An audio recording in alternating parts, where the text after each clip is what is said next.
नमस्कार खबरां ਦੇ ਇਸ ਬੁਲੇਟਿਨ ਵਿੱਚ ਤੁਹਾਡਾ ਸਵਾਗਤ ਹੈ। ਮੈਂ ਹਾਂ ਤਰਨਜੀਤ ਕੌਰ। ਪਹਿਲਾਂ ਪੇਸ਼ ਨੇ ਚੁਣਵੀਆਂ ਖਬਰਾਂ। ਪ੍ਰਧਾਨ ਮੰਤਰੀ ਨਰਿੰਦਰ ਮੋਦੀ ਅਤੇ ਰੂਸ ਦੇ ਰਾਸ਼ਟਰਪਤੀ ਵਲਾਦੀਮੀਰ ਪੁਤਿਨ ਵੱਲੋਂ ਯੂਕਰੇਨ ਸੰਘਰਸ਼ ਬਾਰੇ ਗੱਲਬਾਤ।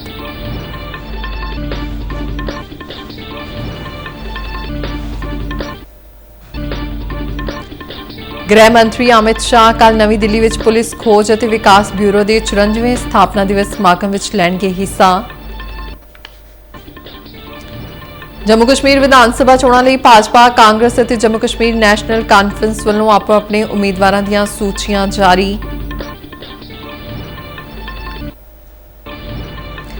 केंद्र सरकार दीआं लोकपक्षी नीतियां ते आधारित 3 रोज़ा चित्र प्रदर्शनी पटियाला विच शुरू।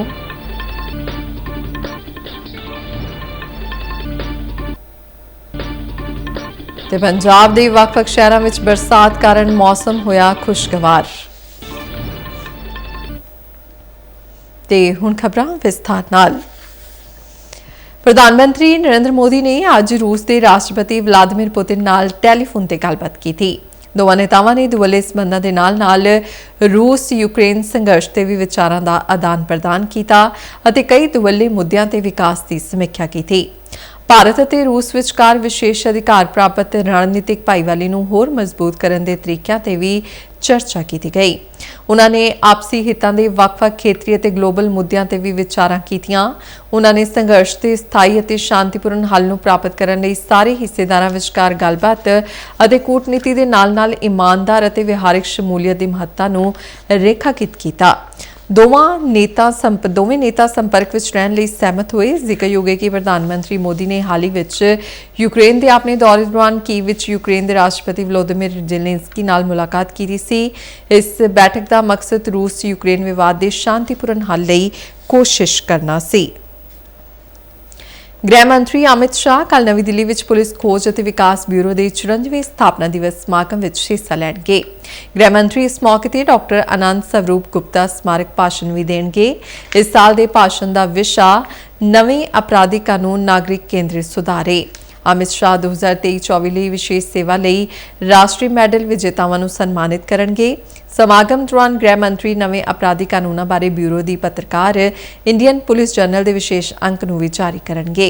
ਪੁਲਿਸ ਖੋਜ ਅਤੇ ਵਿਕਾਸ ਬਿਊਰੋ ਪੁਲਿਸ ਪ੍ਰਬੰਧ ਵਿੱਚ ਮੁਹਾਰਤ ਲਿਆਉਣ ਲਈ ਪ੍ਰਮੁੱਖ ਵਿਚਾਰਕ ਸੰਗਠਨ ਦੇ ਰੂਪ ਵਿੱਚ ਕੰਮ ਕਰਦਾ ਹੈ। ਇਸ ਸੰਸਥਾ ਦਾ ਪ੍ਰਮੁੱਖ ਟੀਚਾ ਪੁਲਿਸ ਲਈ ਨੀਤੀਆਂ ਅਤੇ ਪ੍ਰਕਿਰਿਆਵਾਂ ਵਿਕਸਿਤ ਕਰਨਾ ਹੈ। ਇਸ ਤੋਂ ਇਲਾਵਾ ਬਿਊਰੋ ਨਾਗਰਿਕਾਂ ਲਈ ਬਿਹਤਰ ਸੇਵਾ ਮੁਹੱਈਆ ਕਰਵਾਉਣ ਵਿੱਚ ਸਹਾਇਤਾ ਤਕਨਾਲੋਜੀ ਦੀ ਖੋਜ ਕਰਨ, ਪੁਲਿਸ ਪ੍ਰਬੰਧ ਵਿੱਚ ਸੁਧਾਰ ਲਿਆਉਣ ਅਤੇ ਕਾਨੂੰਨ ਲਾਗੂ ਕਰਨ ਵਾਲੀਆਂ ਏਜੰਸੀਆਂ ਦੀ ਸਮਰੱਥਾ ਵਧਾਉਣ ਤੇ ਵੀ ਧਿਆਨ ਕੇਂਦਰਿਤ ਕਰਦਾ ਹੈ। ਵਿਦੇਸ਼ ਮੰਤਰੀ ਡਾਕਟਰ ਐਸ ਜੈਸ਼ੰਕਰ ਨੇ G20 ਦੀ ਬ੍ਰਾਜ਼ੀਲ ਦੀ ਪ੍ਰਧਾਨਗੀ ਲਈ ਭਾਰਤ ਵੱਲੋਂ ਪੂਰਨ ਸਮਰਥਨ ਦੇਣ ਦੀ ਵਚਨਬੱਧਤਾ ਦੁਹਰਾਈ ਹੈ। नवी दिल्ली विखे भारत ब्राजील संयुक्त आयोग की बैठक में उद्घाटनी संबोधन दौरान विदेश मंत्री ने न्यायपूर्ण विश्व व्यवस्था ते धरती के टिकाऊ विकास लिए ब्राजील दीआं विलक्षण पहलकदमियां की शलाघा की। उन्होंने कहा कि भारत ते ब्राजील विचाले 2006 में हुई महत्वपूर्ण भाईवाली पिछले कई सालों में ਵੱਖ-ਵੱਖ खेतरां तक पहुंची है। जयशंकर ने कहा कि ब्राजील दे नाल भारत के दुवल्ले संबंध रखिया, पुलाड़, सुरक्षा, व्यापार और निवेश समेत कई खेतरां में मजबूत हुए ने। Let me also begin by congratulating Brazil for conducting the G20 meeting successfully and also on the first ministerial consensus document realized during the G20 Development Working Group ministerial meeting. I'd like to reiterate India's full support to the Brazilian G20 presidency and also recall that we got your fullest support during our own presidency. We appreciate various unique initiatives. Jammu Kashmir Vidhan Sabha चोणां दे मद्देनज़र Bharatiya Janata party ने 29 उम्मीदवारों की तीजी सूची अज जारी कर दी है। अब्बा कदल विधान सभा हल्के तो बीजेपी ने अशोक भट्ट नूं उम्मीदवार ऐलानिया है और रियासी तो कुलदीप राज दुबे पार्टी उम्मीदवार होणगे। इस तरह जम्मू कश्मीर नैशनल कांफ्रेंस ने भी 32 उम्मीदवारों का ऐलान किया है। ਉਮਰ ਅਬਦੁੱਲਾ ਕਾਂਦਰੇਬਲ ਅਤੇ ਤਨਵੀਰ ਸਾਦਿਕ ਯਾਦੀਵਲ ਵਿਧਾਨ ਸਭਾ ਹਲਕੇ ਤੋਂ ਚੋਣ ਲੜਨਗੇ। 3 ਗੇੜਾਂ ਵਿੱਚ ਹੋਣ ਵਾਲੀਆਂ ਜੰਮੂ ਕਸ਼ਮੀਰ ਵਿਧਾਨ ਸਭਾ ਚੋਣਾਂ ਨੂੰ ਲੈ ਕੇ ਲਗਾਤਾਰ ਸਰਗਰਮੀਆਂ ਵਧ ਰਹੀਆਂ ਨੇ। ਜ਼ਿਕਰਯੋਗ ਹੈ ਕਿ ਕਾਂਗਰਸ ਅਤੇ ਨੈਸ਼ਨਲ ਕਾਨਫਰੰਸ ਯਾਨੀ ਐਨਸੀ ਵੱਲੋਂ ਇਹ ਚੋਣਾਂ ਗੱਠਜੋੜ ਵੱਲੋਂ ਲੜੀਆਂ ਜਾ ਰਹੀਆਂ ਨੇ, ਜਿਸ ਤਹਿਤ ਨੈਸ਼ਨਲ ਕਾਨਫਰੰਸ 50 ਤੇ ਕਾਂਗਰਸ 32 ਸੀਟਾਂ ਉੱਤੇ ਚੋਣਾਂ ਲੜਨਗੀਆਂ ਅਤੇ 6 ਸੀਟਾਂ ਉੱਤੇ ਦੋਵਾਂ ਪਾਰਟੀਆਂ ਵੱਲੋਂ ਆਪੋ ਆਪਣੇ ਉਮੀਦਵਾਰ ਖੜੇ ਕੀਤੇ ਜਾ ਰਹੇ ਨੇ। ਕਾਂਦਰੇਬਲ ਨੂੰ ਨੈਸ਼ਨਲ ਕਾਨਫਰੰਸ ਦਾ ਮਜ਼ਬੂਤ ਗੜ੍ਹ ਮੰਨਿਆ ਜਾਂਦਾ ਹੈ ਕਿਉਂ ਜੋ ਇਸ ਸੀਟ ਤੋਂ ਅਬਦੁੱਲਾ ਪਰਿਵਾਰ ਦੀਆਂ 3 ਪੀੜ੍ਹੀਆਂ ਨੇ ਜਿੱਤ ਹਾਸਲ ਕੀਤੀ ਹੈ। ਮੈਡੀਕਲ ਪੇਸ਼ੇਵਰਾਂ ਦੀ ਰਾਖੀ, ਸੁਰੱਖਿਆ ਤੇ ਕੰਮ ਕਰਨ ਦੇ ਹਾਲਾਤ ਬਾਰੇ ਸਿਫਾਰਸ਼ਾਂ ਕਰਨ ਲਈ ਸੁਪਰੀਮ ਕੋਰਟ ਵੱਲੋਂ ਗਠਿਤ ਰਾਸ਼ਟਰੀ ਟਾਸਕ ਫੋਰਸ ਐਨਟੀਐਫ ਦੀ ਅੱਜ ਪਹਿਲੀ ਬੈਠਕ ਹੋਈ। ਕੈਬਨਿਟ ਸਕੱਤਰ ਦੀ ਪ੍ਰਧਾਨਗੀ ਹੇਠ ਹੋਈ ਬੈਠਕ ਵਿੱਚ ਗ੍ਰਹਿ ਸਕੱਤਰ ਅਤੇ ਸਿਹਤ ਸਕੱਤਰ ਸਮੇਤ ਸਾਰੇ ਮੈਂਬਰ ਹਾਜ਼ਰ ਸਨ। ਕੇਂਦਰੀ ਸਿਹਤ ਮੰਤਰਾਲੇ ਨੇ ਆਪਣੀ ਵੈਬਸਾਈਟ ਤੇ ਦੇਸ਼ ਭਰ ਦੇ ਵਿਅਕਤੀਆਂ ਅਤੇ ਵੱਖ-ਵੱਖ ਹਿੱਸੇਦਾਰਾਂ ਤੋਂ ਸੁਝਾਅ ਲੈਣ ਲਈ ਸੁਜੈਸ਼ਨ ਟੂ ਐਨਟੀਐਫ ਸਿਰਲੇਖ ਹੇਠ ਇੱਕ ਰਾਸ਼ਟਰੀ ਪੋਰਟਲ ਬਣਾਇਆ ਹੈ। ਮੰਤਰਾਲੇ ਨੇ ਰਾਜਾਂ ਨੂੰ ਮੈਡੀਕਲ ਸੰਸਥਾਵਾਂ ਵਿੱਚ ਮੁਹੱਈਆ ਸੁਰੱਖਿਆ ਉਪਾਵਾਂ ਬਾਰੇ ਜਾਣਕਾਰੀ ਪ੍ਰਦਾਨ ਕਰਨ ਦੀ ਅਪੀਲ ਕੀਤੀ ਗਈ ਹੈ। ਪ੍ਰਮੁੱਖ ਹਿੱਸੇਦਾਰਾਂ ਤੇ ਪੋਰਟਲ ਤੇ ਪ੍ਰਾਪਤ ਹੋਏ ਸੁਝਾਵਾਂ ਨੂੰ ਕੇਂਦਰੀ ਸਿਹਤ ਮੰਤਰਾਲੇ ਵੱਲੋਂ ਰਾਸ਼ਟਰੀ ਟਾਸਕ ਫੋਰਸ ਦੇ ਮੈਂਬਰਾਂ ਵੱਲੋਂ ਅੱਗੇ ਵਿਚਾਰਨ ਲਈ ਇਕੱਠਾ ਕੀਤਾ ਜਾਵੇਗਾ। ਐਨਟੀਐਫ ਮੈਂਬਰਾਂ ਨੇ ਦੱਸਿਆ ਕਿ ਉਹਨਾਂ ਨੂੰ ਵੱਖ-ਵੱਖ ਹਿੱਸੇਦਾਰਾਂ ਵੱਲੋਂ ਸਿੱਧੇ ਤੌਰ ਤੇ ਸੰਪਰਕ ਕੀਤਾ ਗਿਆ ਅਤੇ ਵਿਅਕਤੀਗਤ ਤੌਰ ਤੇ ਲਗਭਗ 300 ਤੋਂ 400 ਸੁਝਾਅ ਪ੍ਰਾਪਤ ਹੋਏ ਨੇ। ਭਾਰਤੀ ਮੈਡੀਕਲ ਵਿਗਿਆਨੀਆਂ ਨੇ ਪਾਰਕਿੰਸਨ ਬਿਮਾਰੀ ਦੇ ਪ੍ਰਬੰਧਨ ਲਈ ਦਵਾਈਆਂ ਦੀ ਖੁਰਾਕ ਨੂੰ ਅਨੁਕੂਲ ਕਰਨ ਲਈ ਇੱਕ ਨਵਾਂ ਸਮਾਰਟ ਸੈਂਸਰ ਵਿਕਸਿਤ ਕੀਤਾ ਹੈ। ਸੈਂਸਰ ਇੱਕ ਸਮਾਰਟਫੋਨ ਆਧਾਰਿਤ ਫਲੋਰੋਸੈਂਸ ਟਰਨ ਔਨ ਸਿਸਟਮ ਹੈ ਜੋ ਕਿਫਾਇਤੀ ਅਤੇ ਉਪਭੋਗਤਾ ਅਨੁਕੂਲ ਹੈ। Institute of advance studies in science and technology ਨੇ ਕਿਹਾ ਹੈ ਕਿ ਇਹ ਸੈਂਸਰ ਸਰੀਰ ਵਿੱਚ ਐਲ-ਡੋਪਾ ਦੀ ਇਕਾਗਰਤਾ ਦਾ ਸਹੀ ਪਤਾ ਲਗਾਉਣ ਵਿੱਚ ਮਦਦ ਕਰੇਗਾ ਜੋ ਬਿਮਾਰੀ ਦੇ ਅਸਰ ਦਾ ਨਿਯੰਤਰਣ ਲਈ ਲੋੜੀਂਦੀ ਖੁਰਾਕ ਨਿਰਧਾਰਿਤ ਕਰਨ ਵਿੱਚ ਮਦਦ ਕਰੇਗਾ। ਐਲ-ਡੋਪਾ ਇੱਕ ਰਸਾਇਣ ਹੈ ਜੋ ਮਨੁੱਖੀ ਸਰੀਰ ਵਿੱਚ ਡੋਪਾਮਾਈਨ ਵਿੱਚ ਬਦਲ ਜਾਂਦਾ ਹੈ ਅਤੇ ਇੱਕ ਐਂਟੀ ਪਾਰਕਿੰਸਨ ਡਰੱਗ ਵਜੋਂ ਕੰਮ ਕਰਦਾ ਹੈ।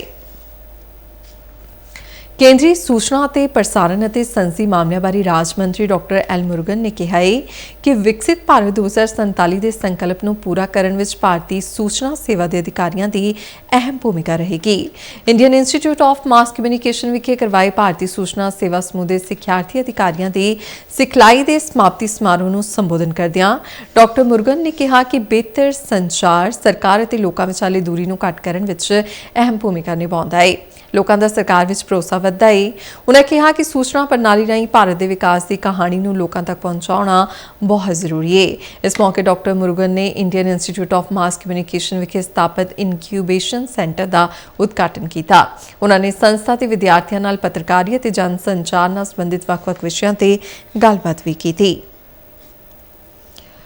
ਭਾਰਤੀ ਜਨਤਾ ਪਾਰਟੀ 2 ਸਤੰਬਰ ਤੋਂ ਮੈਂਬਰਸ਼ਿਪ ਮੁਹਿੰਮ ਸ਼ੁਰੂ ਕਰੇਗੀ। ਭਾਜਪਾ ਦੇ ਜਨਰਲ ਸਕੱਤਰ ਵਿਨੋਦ ਤਾਵੜੇ ਨੇ ਦੱਸਿਆ ਕਿ ਸਾਰੇ ਮੌਜੂਦਾ ਮੈਂਬਰਾਂ ਨੂੰ ਆਪਣੀ ਮੈਂਬਰਸ਼ਿਪ ਰੀਨਿਊ ਕਰਨ ਦੀ ਲੋੜ ਹੋਵੇਗੀ। ਉਨ੍ਹਾਂ ਕਿਹਾ ਕਿ ਪ੍ਰਧਾਨ ਮੰਤਰੀ ਨਰਿੰਦਰ ਮੋਦੀ 2 ਸਤੰਬਰ ਨੂੰ ਪਾਰਟੀ ਪ੍ਰਧਾਨ ਜੇਪੀ ਨੱਡਾ ਤੋਂ ਆਪਣੀ ਮੈਂਬਰਸ਼ਿਪ ਲੈਣਗੇ। ਇਸ ਤੋਂ ਬਾਅਦ ਪੂਰੇ ਦੇਸ਼ ਵਿੱਚ ਮੈਂਬਰਸ਼ਿਪ ਮੁਹਿੰਮ ਸ਼ੁਰੂ ਹੋ ਜਾਵੇਗੀ। ਉਨ੍ਹਾਂ ਅੱਗੇ ਕਿਹਾ ਕਿ ਭਾਜਪਾ ਦੇ ਸੰਵਿਧਾਨ ਅਨੁਸਾਰ ਹਰ 5 ਤੋਂ 6 ਸਾਲ ਬਾਅਦ ਇੱਕ ਨਵੀਂ ਮੈਂਬਰਸ਼ਿਪ ਮੁਹਿੰਮ ਚਲਾਈ ਜਾਂਦੀ ਹੈ। ਉਨ੍ਹਾਂ ਦੱਸਿਆ ਕਿ ਇਸ ਮੈਂਬਰਸ਼ਿਪ ਮੁਹਿੰਮ ਦਾ ਪਹਿਲਾ ਪੜਾਅ 25 ਸਤੰਬਰ ਨੂੰ ਸਮਾਪਤ ਹੋਵੇਗਾ। ਭਾਜਪਾ ਪੰਜਾਬ ਮਹਿਲਾ ਮੋਰਚਾ ਦੀ ਪ੍ਰਧਾਨ ਜੈ ਇੰਦਰ ਕੌਰ ਨੇ ਸੂਬੇ ਭਰ ਦੀਆਂ ਮਹਿਲਾ ਮੋਰਚਾ ਵਰਕਰਾਂ ਅਤੇ ਅਹੁਦੇਦਾਰਾਂ ਨੂੰ ਨਾਲ ਲੈ ਕੇ ਪੰਜਾਬ ਵਿੱਚ ਹਿੰਸਕ ਅਪਰਾਧਾਂ ਵਿੱਚ ਹੋ ਰਹੇ ਚਿੰਤਾਜਨਕ ਵਾਧੇ ਤੇ ਡੂੰਘੀ ਚਿੰਤਾ ਦਾ ਪ੍ਰਗਟਾਵਾ ਕਰਦਿਆਂ ਅੱਜ ਪੰਜਾਬ ਸਰਕਾਰ ਵਿਰੁੱਧ ਚੰਡੀਗੜ੍ਹ ਵਿੱਚ ਰੋਸ ਪ੍ਰਦਰਸ਼ਨ ਕੀਤਾ। ਉਨ੍ਹਾਂ ਨੇ ਚੰਡੀਗੜ੍ਹ ਦੱਖਣੀ ਦੀ ਐਸਡੀਐਮ ਖੁਸ਼ਪ੍ਰੀਤ ਕੌਰ ਨੂੰ ਮੁੱਖ ਮੰਤਰੀ ਭਗਵੰਤ ਮਾਨ ਦੇ ਨਾਮ ਮੰਗ ਪੱਤਰ ਸੌਂਪਿਆ, ਜਿਸ ਵਿੱਚ ਸਾਰੇ ਨਾਗਰਿਕਾਂ ਲਈ ਸੁਰੱਖਿਆ ਨੂੰ ਯਕੀਨੀ ਬਣਾਉਣ, ਕਾਨੂੰਨ ਅਤੇ ਵਿਵਸਥਾ ਨੂੰ ਬਣਾਈ ਰੱਖਣ ਦੀ ਸਰਕਾਰ ਦੀ ਯੋਗਤਾ ਵਿੱਚ ਜਨਤਾ ਦੇ ਵਿਸ਼ਵਾਸ ਨੂੰ ਬਹਾਲ ਕਰਨ ਲਈ ਤੁਰੰਤ ਕਾਰਵਾਈ ਦੀ ਮੰਗ ਕੀਤੀ ਗਈ ਹੈ। ਭਾਰਤੀ ਖੇਤੀ ਖੋਜ ਪਰਿਸ਼ਦ ਨਵੀਂ ਦਿੱਲੀ ਦੀ ਰਿਵਿਊ ਟੀਮ ਵੱਲੋਂ ਪੰਜਾਬ ਖੇਤੀਬਾੜੀ ਯੂਨੀਵਰਸਿਟੀ ਲੁਧਿਆਣਾ ਦਾ ਦੌਰਾ ਕੀਤਾ ਗਿਆ। ਕਮੇਟੀ ਨੇ ਸ਼ਹਿਦ ਦੀਆਂ ਮੱਖੀਆਂ ਬਾਰੇ ਸਰਬ ਭਾਰਤੀ ਖੋਜ ਦੇ ਕੰਮਕਾਜ ਦੀ ਸਮੀਖਿਆ ਕੀਤੀ। 6 ਮੈਂਬਰੀ ਟੀਮ ਦੇ ਚੇਅਰਮੈਨ ਡਾਕਟਰ HC ਸ਼ਰਮਾ ਨੇ ਯੂਨੀਵਰਸਿਟੀ ਤੇ AICRP ਬਾਰੇ ਕੇਂਦਰ ਵੱਲੋਂ ਵਿਸ਼ੇਸ਼ ਤੌਰ ਤੇ ਸ਼ਹਿਦ ਦੀਆਂ ਮੱਖੀਆਂ ਦੇ ਪ੍ਰਜਨਨ ਅਤੇ ਤਿਆਰ ਉਤਪਾਦਾਂ ਬਾਰੇ ਕੀਤੀਆਂ ਪਹਿਲਕਦਮੀਆਂ ਦੀ ਸ਼ਲਾਘਾ ਕੀਤੀ। ਖੇਤੀਬਾੜੀ ਯੂਨੀਵਰਸਿਟੀ ਦੇ ਉਪ ਕੁਲਪਤੀ ਡਾਕਟਰ ਸਤਬੀਰ ਸਿੰਘ ਗੌਸਲ ਨੇ ਯੂਨੀਵਰਸਿਟੀ ਦੇ ਵਿਗਿਆਨੀਆਂ ਦੀ ਟੀਮ ਵੱਲੋਂ ਭਾਰਤ ਵਿੱਚ ਇਤਾਲਵੀ ਸ਼ਹਿਦ ਦੀ ਮੱਖੀ ਦੀ ਸ਼ੁਰੂਆਤ ਅਤੇ ਸਥਾਪਨਾ ਵਿੱਚ ਡਾਕਟਰ AS ਅਟਵਾਲ ਦੀ ਭੂਮਿਕਾ ਬਾਰੇ ਜਾਣਕਾਰੀ ਦਿੱਤੀ। ਉਨ੍ਹਾਂ ਦੱਸਿਆ ਕਿ ਇਸ ਯਤਨ ਨੇ ਦੇਸ਼ ਦੇ ਕਿਸਾਨਾਂ ਲਈ ਸ਼ਹਿਦ ਮੱਖੀ ਪਾਲਣ ਨੂੰ ਕਿੱਤੇ ਵਜੋਂ ਸਥਾਪਿਤ ਕਰਨ ਅਤੇ ਭਾਰਤ ਨੂੰ ਸ਼ਹਿਦ ਦਾ ਇੱਕ ਵੱਡਾ ਨਿਰਯਾਤਕ ਬਣਾਉਣ ਵਿੱਚ ਵੱਡਾ ਯੋਗਦਾਨ ਪਾਇਆ ਹੈ। ਭਾਰਤ ਸਰਕਾਰ ਦੇ ਸੂਚਨਾ ਅਤੇ ਪ੍ਰਸਾਰਣ ਮੰਤਰਾਲੇ ਦੇ ਕੇਂਦਰੀ ਸੰਚਾਰ ਬਿਊਰੋ ਵੱਲੋਂ ਦੇਸ਼ ਭਰ ਵਿੱਚ ਸਰਕਾਰ ਦੀਆਂ ਕਲਿਆਣਕਾਰੀ ਯੋਜਨਾਵਾਂ ਦੀ ਥੀਮ ਉੱਤੇ ਵੱਖੋ-ਵੱਖ ਥਾਵਾਂ ਤੇ ਪ੍ਰੋਗਰਾਮਾਂ ਦਾ ਆਯੋਜਨ ਕੀਤਾ ਜਾ ਰਿਹਾ ਹੈ। ਇਸੇ ਲੜੀ ਦੇ ਤਹਿਤ ਪਟਿਆਲਾ ਦੇ ਸਰਕਾਰੀ ਮਹਿੰਦਰਾ ਕਾਲਜ ਵਿੱਚ ਉਕਤ ਥੀਮ ਤੇ 3 ਰੋਜ਼ਾ ਚਿੱਤਰ ਪ੍ਰਦਰਸ਼ਨੀ ਲਾਈ ਗਈ, ਜਿਸ ਦੀ ਅੱਜ ਸ਼ੁਰੂਆਤ ਹੋ ਗਈ ਹੈ। ਜ਼ਿਲ੍ਹੇ ਦੇ ਡਿਪਟੀ ਕਮਿਸ਼ਨਰ ਸ਼ੌਕਤ ਅਹਿਮਦ ਪਰੇ ਨੇ ਇਸ ਪ੍ਰੋਗਰਾਮ ਦੀ ਸ਼ਲਾਘਾ ਕੀਤੀ। ਇਸ ਮੌਕੇ ਸੂਚਨਾ ਅਤੇ ਪ੍ਰਸਾਰਣ ਮੰਤਰਾਲੇ ਦੇ central bureau of communication Amritsar ਦੇ ਮੁਖੀ ਗੁਰਮੀਤ ਸਿੰਘ ਨੇ ਕਿਹਾ ਕਿ ਮੰਤਰਾਲੇ ਵੱਲੋਂ ਲਾਈ ਗਈ ਚਿੱਤਰ ਪ੍ਰਦਰਸ਼ਨੀ ਦੇ ਜ਼ਰੀਏ ਵੱਖ-ਵੱਖ ਮੰਤਰਾਲੇ ਦੀਆਂ ਯੋਜਨਾਵਾਂ ਬਾਰੇ ਲੋਕਾਂ ਨੂੰ ਜਾਣਕਾਰੀ ਦਿੱਤੀ ਜਾ ਰਹੀ ਹੈ। ਇਸ ਦੇ ਨਾਲ ਆਨਲਾਈਨ ਠੱਗੀ ਦਾ ਸ਼ਿਕਾਰ ਹੋ ਰਹੇ ਲੋਕਾਂ ਨੂੰ ਇਸ ਤੋਂ ਬਚਣ ਲਈ ਵੀ ਜਾਗਰੂਕ ਕੀਤਾ ਜਾ ਰਿਹਾ ਹੈ। ਪੰਜਾਬ ਅਨੁਸੂਚਿਤ ਜਾਤੀਆਂ ਭੌਂ ਵਿਕਾਸ ਅਤੇ ਵਿੱਤ ਨਿਗਮ ਵੱਲੋਂ ਸਾਲ 2023-24 ਦੌਰਾਨ ਜ਼ਿਲ੍ਹੇ ਦੇ ਅਨੁਸੂਚਿਤ ਜਾਤੀ ਨਾਲ ਸੰਬੰਧਿਤ 210 ਯੋਗ ਲਾਭਪਾਤਰੀਆਂ ਨੂੰ 1.11 ਕਰੋੜ ਰੁਪਏ ਦੇ ਰਿਣ ਸਵੈ ਰੋਜ਼ਗਾਰ ਲਈ ਮੁਹੱਈਆ ਕਰਵਾਏ ਗਏ ਨੇ। Deputy commissioner doctor Himanshu Agarwal ਨੇ ਦੱਸਿਆ ਕਿ ਪੰਜਾਬ ਅਨੁਸੂਚਿਤ ਜਾਤੀਆਂ ਭੌਂ ਵਿਕਾਸ ਅਤੇ ਵਿੱਤ ਨਿਗਮ ਵੱਲੋਂ ਅਨੁਸੂਚਿਤ ਜਾਤੀ ਵਰਗ ਦੇ ਲੋਕਾਂ ਨੂੰ ਸਵੈ ਰੋਜ਼ਗਾਰ ਲਈ ਵੱਖ-ਵੱਖ ਸਕੀਮਾਂ ਅਧੀਨ ਕਰਜ਼ੇ ਮੁਹੱਈਆ ਕਰਵਾਏ ਜਾਂਦੇ ਨੇ। ਸਾਲ 2023-24 ਦੌਰਾਨ ਨਿਗਮ ਵੱਲੋਂ ਸਵੈ ਰੋਜ਼ਗਾਰ ਚਲਾਉਣ ਲਈ 210 ਲਾਭਪਾਤਰੀਆਂ ਨੂੰ 1 ਕਰੋੜ 11 ਲੱਖ ਰੁਪਏ ਕਰਜ਼ੇ ਮੁਹੱਈਆ ਕਰਵਾਏ ਗਏ, ਜਿਸ ਤੇ ਖੇਤਰੀ ਦਫ਼ਤਰ ਜਲੰਧਰ ਵੱਲੋਂ ਕੁੱਲ 52.33 ਲੱਖ ਰੁਪਏ ਦੀ ਸਬਸਿਡੀ ਜਾਰੀ ਕੀਤੀ ਗਈ ਹੈ।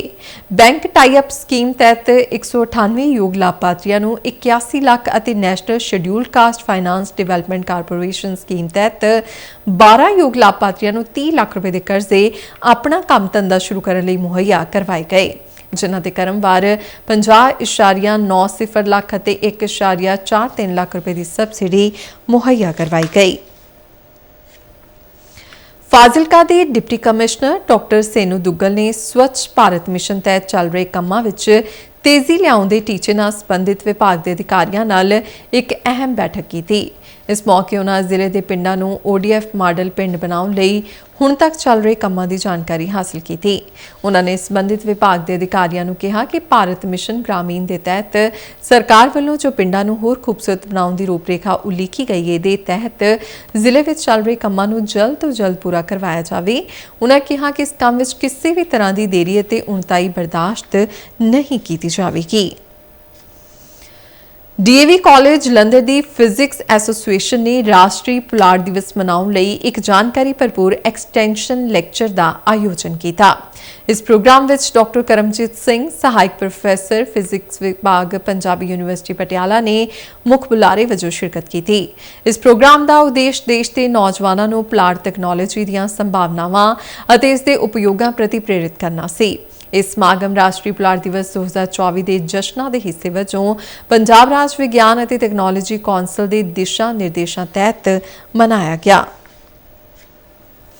ਨਸ਼ਿਆਂ ਵਿਰੁੱਧ ਜਾਗਰੂਕਤਾ ਫੈਲਾਉਣ ਅਤੇ ਨੌਜਵਾਨ ਪੀੜ੍ਹੀ ਨੂੰ ਸਿਹਤਮੰਦ ਸੇਧ ਦੇਣ ਲਈ ਅੱਜ ਹੁਸ਼ਿਆਰਪੁਰ ਜ਼ਿਲ੍ਹਾ ਪੁਲਿਸ ਅਤੇ ਜ਼ਿਲ੍ਹਾ ਪ੍ਰਸ਼ਾਸਨ ਵੱਲੋਂ ਵਿਸ਼ੇਸ਼ 5 ਕਿਲੋਮੀਟਰ ਮੈਰਾਥਨ ਕਰਵਾਈ ਗਈ।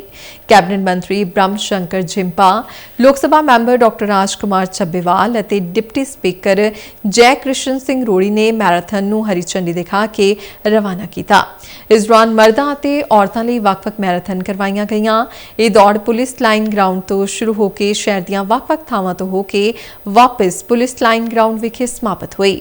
ਇਸ ਵਿੱਚ ਲਗਭਗ 3000 ਪ੍ਰਤੀਯੋਗੀਆਂ ਨੇ ਹਿੱਸਾ ਲਿਆ। ਪੰਜਾਬ ਦੇ ਵੱਖ-ਵੱਖ ਹਿੱਸਿਆਂ ਵਿੱਚ ਦੇਰ ਸ਼ਾਮ ਪਏ ਮੀਂਹ ਅਤੇ ਠੰਡੀਆਂ ਹਵਾਵਾਂ ਦੇ ਚਲਦਿਆਂ ਸੂਬੇ ਭਰ ਵਿੱਚ ਲੋਕਾਂ ਨੂੰ ਹੁਮਸ ਭਰੀ ਗਰਮੀ ਤੋਂ ਰਾਹਤ ਮਿਲੀ ਏ। ਜ਼ੋਰਦਾਰ ਪਏ ਮੀਂਹ ਕਾਰਨ ਮੌਸਮ ਖੁਸ਼ਗਵਾਰ ਹੋ ਗਿਆ ਏ। ਜਲੰਧਰ ਵਿੱਚ ਵੀ ਗਰਜ ਚਮਕ ਨਾਲ ਤੇਜ਼ ਤੋਂ ਦਰਮਿਆਨਾ ਮੀਂਹ ਦੇਖਣ ਨੂੰ ਮਿਲਿਆ। ਮੌਸਮ ਵਿਭਾਗ ਵੱਲੋਂ ਜਾਰੀ ਭਵਿੱਖਬਾਣੀ ਦੇ ਚਲਦਿਆਂ ਪੰਜਾਬ ਦੇ ਪਟਿਆਲਾ, ਫਤਿਹਗੜ੍ਹ ਸਾਹਿਬ, ਲੁਧਿਆਣਾ, ਜਲੰਧਰ, ਕਪੂਰਥਲਾ, ਤਰਨਤਾਰਨ, ਸ਼ਹੀਦ ਭਗਤ ਸਿੰਘ ਨਗਰ ਵਿੱਚ ਦਰਮਿਆਨੇ ਮੀਂਹ ਦੇ ਨਾਲ ਤੇਜ਼ ਹਵਾਵਾਂ ਚੱਲਣ ਦੀ ਸੰਭਾਵਨਾ ਹੈ। ਖਬਰਾਂ ਦੇ ਬੁਲੇਟਿਨ ਸਾਡੇ ਦਰਸ਼ਕ RNU DDK ਜਲੰਧਰ ਦੇ YouTube ਚੈਨਲ, Facebook ਪੇਜ ਅਤੇ ਸੋਸ਼ਲ ਮੀਡੀਆ ਪਲੇਟਫਾਰਮ X ਤੇ ਵੀ ਦੇਖ ਸਕਦੇ ਨੇ। ਤੇ ਬੁਲੇਟਿਨ ਦੇ ਅਖੀਰ ਵਿੱਚ ਚੋਣਵੀਆਂ ਖਬਰਾਂ ਇੱਕ ਵਾਰ ਫਿਰ ਤੋਂ। ਪ੍ਰਧਾਨ ਮੰਤਰੀ ਨਰਿੰਦਰ ਮੋਦੀ ਅਤੇ ਰੂਸ ਦੇ ਰਾਸ਼ਟਰਪਤੀ ਵਲਾਦੀਮੀਰ ਪੁਤਿਨ ਵੱਲੋਂ ਯੂਕਰੇਨ ਸੰਘਰਸ਼ ਬਾਰੇ ਗੱਲਬਾਤ।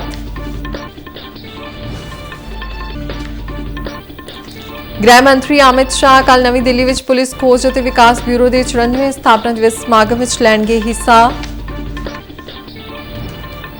ਜੰਮੂ ਕਸ਼ਮੀਰ ਵਿਧਾਨ ਸਭਾ ਚੋਣਾਂ ਲਈ ਭਾਜਪਾ, ਕਾਂਗਰਸ ਅਤੇ ਜੰਮੂ ਕਸ਼ਮੀਰ ਨੈਸ਼ਨਲ ਕਾਨਫਰੰਸ ਵੱਲੋਂ ਆਪੋ-ਆਪਣੇ ਉਮੀਦਵਾਰਾਂ ਦੀਆਂ ਸੂਚੀਆਂ ਜਾਰੀ।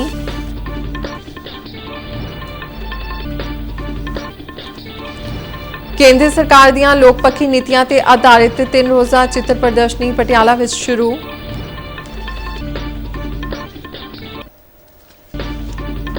ਤੇ ਪੰਜਾਬ ਦੇ ਵੱਖ-ਵੱਖ ਸ਼ਹਿਰਾਂ ਵਿੱਚ ਬਰਸਾਤ ਕਾਰਨ ਮੌਸਮ ਹੋਇਆ ਖੁਸ਼ਗਵਾਰ।